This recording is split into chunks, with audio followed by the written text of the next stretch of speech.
Another aspect of standing waves that is very useful when solving problems is to know the relationship between the fundamental, the first harmonic, and the second harmonic and third harmonic in terms of frequencies. Now, assuming these are all on the same rope or string or wire or whatever, and not changing the tension, so the speed stays the same. So assuming a constant wave speed, you know that V equals F lambda. And if you don't change the tension, remember that V equals the square root of tension all over mu. Well, if you're using the same string, then mu doesn't change. And if you don't change the tension, then T doesn't change, Ft doesn't change, so the speed doesn't change. That means that these are inversely proportional to each other. As you increase the frequency, so rapid movement, the wavelengths bunch up, because high frequency, high frequency, smaller wavelength. If you decrease the frequency, so that goes down, it's a lower number, then that's going to be a bigger number. A bigger wavelength means the waves are more spread apart. One more time. All right, high frequency, the waves, so that's a big number, lots of repetitions, lots of oscillations, lots of hertz. Then that's going to be a small number. All the waves are close together. They bunch up. If you decrease the frequency, then that number goes down, not very many oscillations per second. Then the waves are going to spread out. You're going to have low frequency, long, bigger wavelength. Okay, now, you know that for a standing wave, L equals N over 2 lambda, that's for the nth harmonic, right? And for the fundamental, so if I put n equal to 1, then V equals F1 times lambda 1, which becomes F1 times, well, let's solve for this for lambdas. Let me do that first.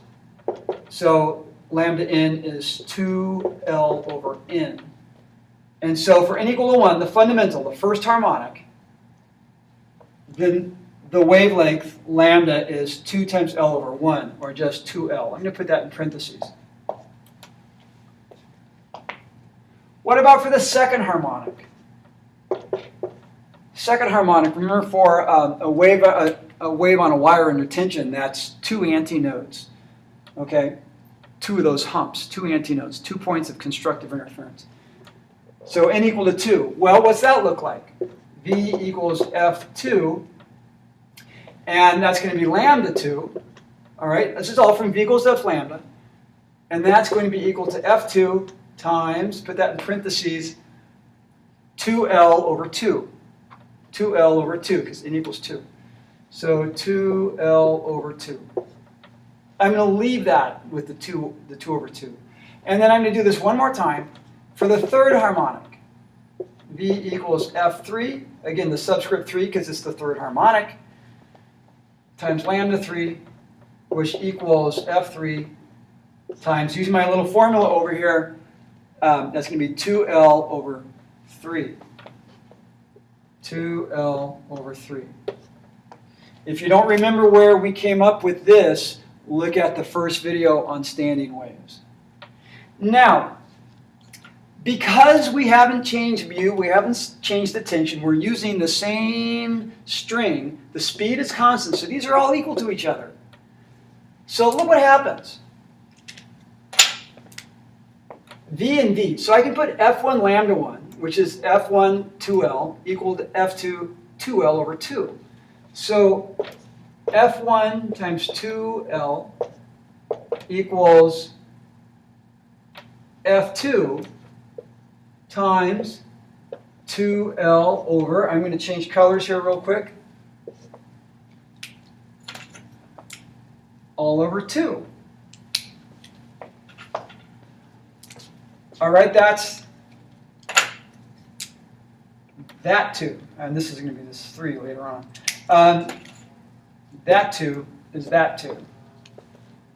That's n. That's your nth harmonic. Okay? Now notice, We have 2L right here and 2L right there.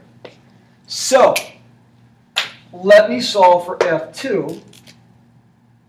F2 equals 2F1.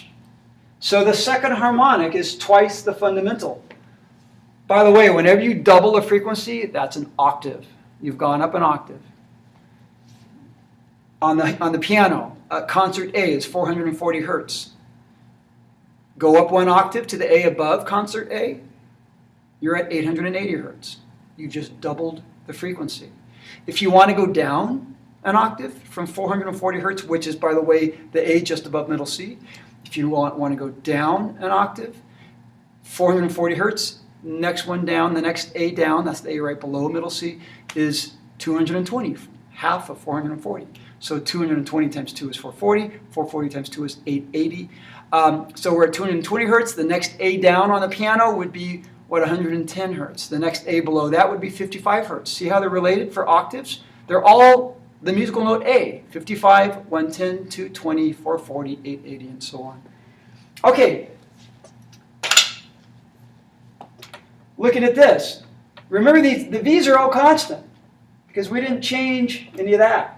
And so I'm going to relate the third harmonic to the fundamental. So I'm going to do this again. So F1 times 2L equals F3 times 2L over, I'm going to change colors again, all over 3. Notice that the 2 L's cancel again. And I'm going to solve this for F3. By the way, that 2 right here is that 2. So coming back here, so solving this for F3. F3 equals, there's my 3. That's the harmonic number in, right? So that's 3 F1. So here's the point. To calculate the frequency of the nth harmonic, you just multiply the fundamental times whatever harmonic number it is. If it's the second harmonic, it's 2 times the fundamental frequency. If it's the third harmonic, it's 3 times the fundamental frequency. If it's the fourth harmonic, it's 4 times the fundamental frequency, and so on. Very easy to calculate that. So as a general rule, the frequency of the nth harmonic equals n times the fundamental frequency.